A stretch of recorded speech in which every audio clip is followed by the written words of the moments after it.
It was a day of handshakes between two prime ministers, speeches on a common platform,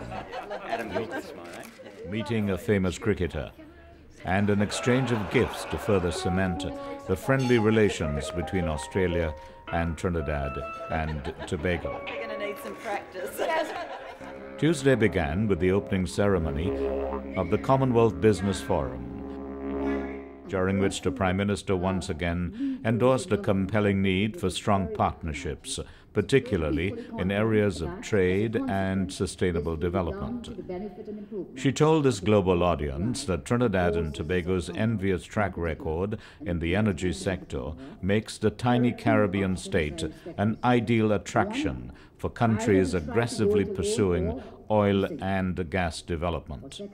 The Australian Prime Minister's thoughts were a little more global, reflecting on the problems of Europe, the responsibility of G20 Commonwealth members to their counterparts within the 54-member grouping, acknowledging what she called the Asian century, and citing publicly her admiration for Trinidad and Tobago and its astute leadership. Then the two pioneering women leaders met for bilateral discussions, during which they zeroed in on a few common issues. Trinidad and Tobago is the largest trading partner of Australia in the CHOGM. So that really we are going to be deepening and strengthening ties. BHP Billington is already there, as you say, and I'm saying others today have come forward. Perth is an energy city, very much as you heard one of the speakers talk about, very much as Port of Spain. Well, San Fernando really is an energy city. So I see further exchanges, further consolidation of those in the energy sector who may be interested. Also, Perth is a maritime city, shipbuilding and so on. And we are very interested in developing in Trinidad and Tobago shipbuilding facilities as well. So we may have some partnerships in that regard. Lunch with a few selected officials and individuals was next on the menu.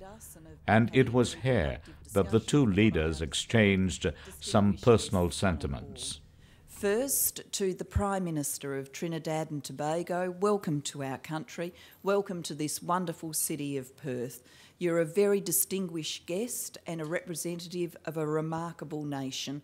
There is a bond, I think, throughout the Commonwealth world that comes from our common vision in terms of our jurisprudence, which is the rule of law, which comes from our literature, our history, some of the history not so kind sometimes. But at the end of the day, there is so much that we have in common that keeps us bonded together. Prime Minister Gillard even acknowledged some amazing private and political parallels between herself and her Trinidadian counterpart. Like me, we both share some things in our past. We've been talking about that over lunch. But we came to office within days of each other. We both proudly served as our nation's education minister. We've both worked as lawyers. So for us, there can be no mistaking some of the traits that have made us who we are and some of our shared loves for the future, including our shared passion for education and for women's empowerment. Crisscrossing the lunchroom, the Prime Minister would meet the dignitaries, including the famous Adam Gilchrist. Do you have any special memory of Trinidad? Well, I managed to score a Test match 100 at Queen's Park Oval there, so that's a highlight. I also was on the receiving end of one of Brian's specials where he got 100. It's only day 2 of a busy week here in Perth for the Honourable Prime Minister, who on Friday brings to a close her official responsibility as the first female Commonwealth chairperson. This is Gideon Hanemansing reporting from Perth, Western Australia. You're the man.